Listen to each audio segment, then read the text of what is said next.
مساء الخير. مدام وفاء عامر، الفنانة المصرية المعروفة التي أسرت الفن عن جد في الوطن العربي وفي مصر كمان.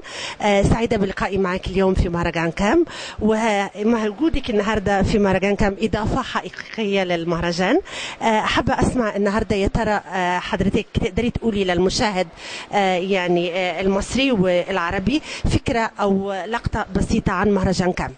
مهرجان كام بيناقش او بيكرم بشكل محترم جدا الافلام القصيره، والافلام القصيره دي هي نقدر نقول انها بدايه البذره لشجره كبيره بتنمو، هي الفيلم الطويل. من خلاله بيقدروا يختاروا مين الموهوبين وبيحاولوا يحفزوهم بجائزه، وده شيء عظيم جدا. يا رب كل يوم يبقى عندنا مهرجان عشان نطور شويه من السينما. حضرتك اتكرمتي النهارده بالمهرجان، وده عهدنا فيكي انك دايما كل افلامك مميزه وكل مسلسلاتك رائعه حقيقه.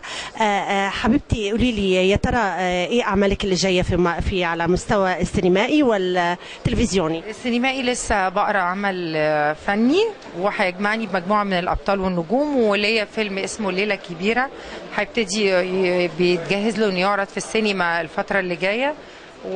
مين الأبطال اللي مع حضرتك؟ أنا مع كل مع نجوم كتير جدا، منهم سميحة أيوب، صفية العمري، أحمد رزق، ناس كتيرة قوي. أنا خايفة أنسى حد. سمية الخشاب معانا، أيتن عامر، ناس كتيرة قوي. حبيبتي نورتينا اليوم بمهرجان كام، وأتمنى لك مزيد من التقدم والازدهار على المستوى السينمائي والمستوى التلفزيوني، وكمان أتمنى أشوفك بلبنان بأقرب وقت ممكن. تسلميني يا روحي، وسعدت بلقائك وأهلا وسهلا فيكي. النهارده أهديتي الدرع بتاعك لعمر، خليني عمر ابنك، خليني النهارده أعرف هتقول إيه لمامي حبيبي؟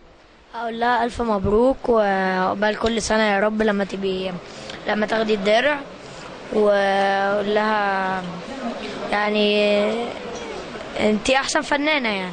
حبيبي هي فعلا حبيبي عن جد فنانه راقيه، ونحن كلنا سعداء بوجودها معنا اليوم، وانتي اضافه للسينما المصريه عن جد.